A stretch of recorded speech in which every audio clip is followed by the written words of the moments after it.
going to move to Gate D. Vijana mkikosa kazi mnaenda Gate D mnafanya applications pale. Because this is an abortion of our constitution. And it is absolutely wrong to what this rogue regime is doing. And I am very pleased to speak today, 14 months to the sunset of this regime. Members of my generation, do not allow this to happen a second time. If we allow this rogue regime to come back into power, we will be the ones to lose the most, the biggest and the mightiest. Let us ensure that we continue loving our nation, because even with that 89 billion, our education sector was working. Dr. Fred Matiang'I and Uhuru Kenyatta were busy pushing for this nation. Even when there was a global pandemic, 89 billion was enough to take care of us for 2 terms. Members of my generation, please do not sleep. Let us wake up from that slumber of political menace. We need to send these people home. Hii ni system ya majambazi. Hii ni system inachukia vijana na vyama vya kisiasa. Tusikubali na tusitishwe na tusiogope. Asante sana.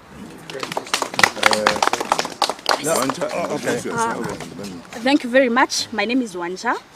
I just wish to ask members of the press to actually play the clip where Uhuru made that phone call.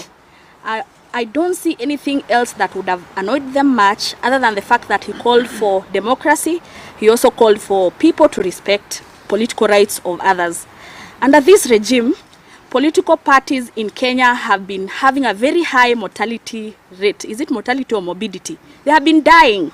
Look at some of the most prominent political parties now that are having a lot of grudges, and we know who is the undertaker and we know who is behind all this.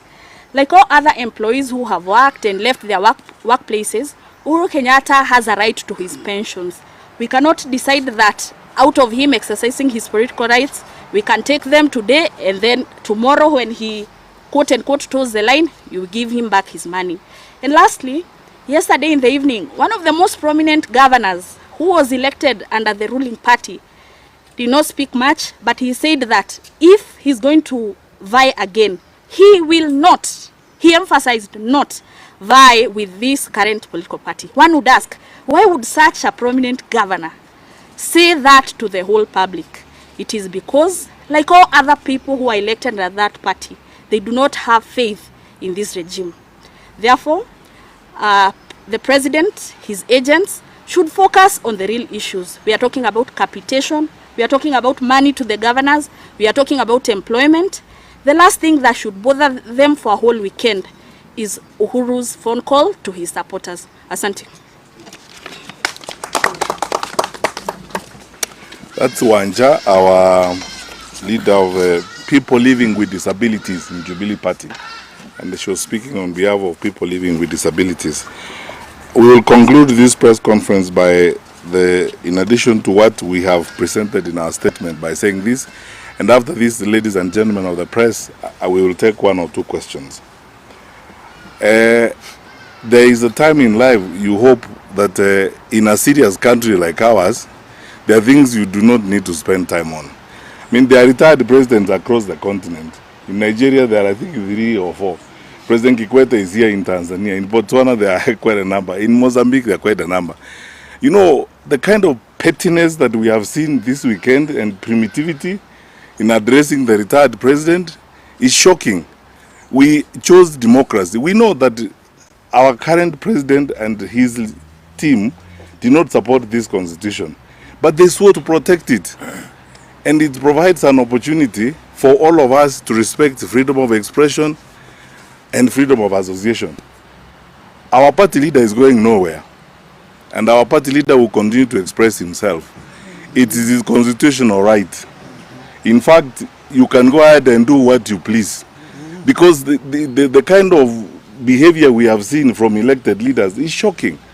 We must uphold the decency of difference, that we can have differences, but we can be decent about it. Even the language that is being used by some of these leaders in reference to President Kenyatta is shocking. Even we ourselves as members of Jubilee, and we have said this before, and maybe because we are a party that has governed, we will not even allow and encourage our members to use that kind of language against President William Ruto, because it's indecent, it's unbecoming. We want to build a decent society, and a society that upholds truly the principles of democracy and decency. The retired president makes one phone call, and the government screams the whole weekend.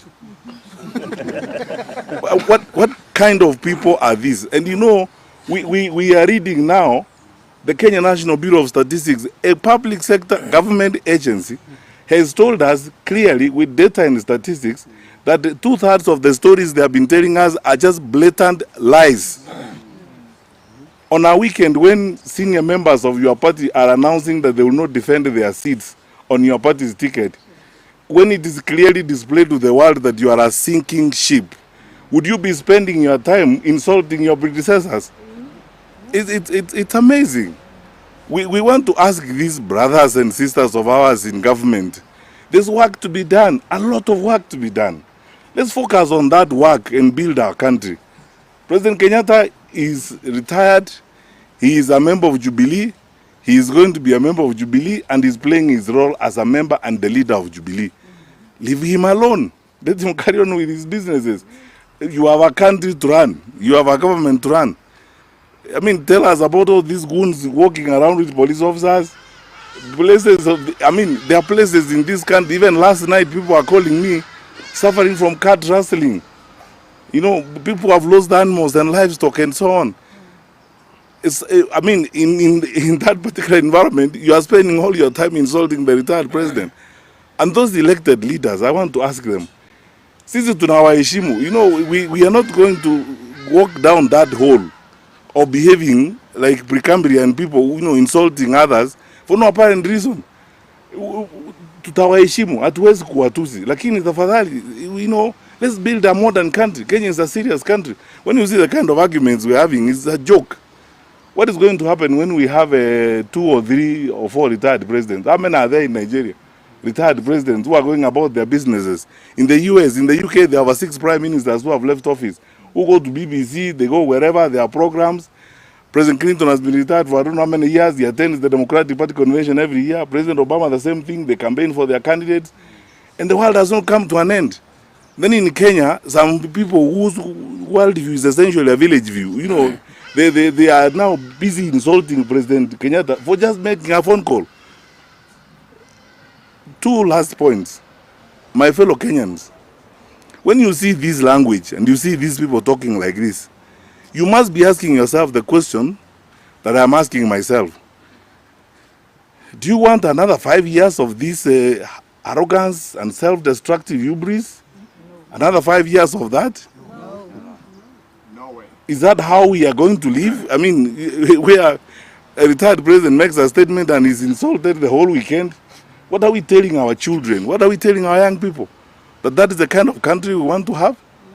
Sasa sisi kama Jubilee, kiongozi wa chama chetu ako kwa ofisi halali, ndio kiongozi wa chama chetu, tutakuwa na yeye, atakuwa mwanachama wa Jubilee, atakuwa kiongozi wetu, na sisi wanachama tunataka aendelee kuwa kiongozi wetu mpaka wakati ule yeye mwenyewe atasema anataka kufanya mambo mengine. Tafadhali fanyeni kazi yenu, jipange na mambo mengi yenu huko. I thought you would be panicking about even some of the members of your party who joined us in Narok. And they were telling us they are leaving that sinking ship. And we said we welcome them. And I want to use this opportunity again to say we welcome them because they are fellow Kenyans. Tunawakaribisha. Twende mbele because who can tell you more about an institution than those who are inside, who are fleeing it. So, tufanye kazi ile iko, the way President Kibaki used to say, let's focus on the work we have of building our country and let us ensure that, everything is going well. Finally, I want to use this opportunity to say this. If you actually needed a reason to know how this administration is totally out of touch with reality, look at Finance Bill 2026 they are published. Mitumba traders will be taxed. We have introduced I don't know where they live. They live in some alternative universe. But my parting words are these, fellow Kenyans, don't lose hope. Don't give up hope. 14 months down the road, we will turn the corner. We are going to change things. Our country is great. It has no problem. We are better than this, and we are ready to recover our country from the hands of these fellow Kenyans who have different interests from those that all of us have. But we will engage with them in respect and respect the officers they have, because we respect our constitution. And we ask them to do the same. As I said here, some of the language they use, even we who are in the opposition cannot use it against President Ruto, because that is not how our country grows. Na tunawaeleza tafadhali. Let us espouse the decency of difference. You can be on different sides of the argument, but be decent about it. And for those others, like those elected leaders who are speaking as they are speaking, please grow up. You know, please grow up. Kenya is a serious country. We are 63 years into independence. Grow up. Conduct yourself as leaders. Thank you. Yeah. Yes, we'll take questions, and I want to announce that 2 or 3 of us will be here to address the local language stations. Zach and one other member of our NEC will be here to address local language stations after this, basically, to translate this. Yes, sir. Yes, sir.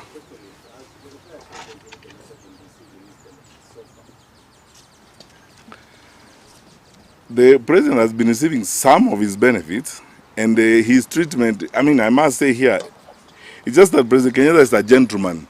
There are some things that we have not been hoping to drum up and play up.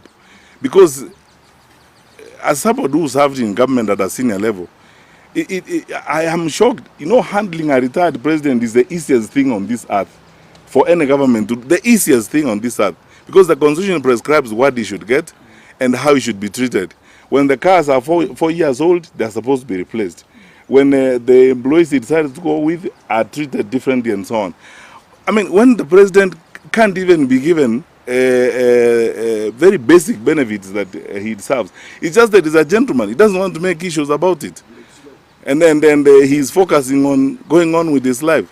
I think it's upon the conscience of those who are in leadership to respond to that question. Next. We just wanted to know the issue of Kalau. Are you going to field one candidate as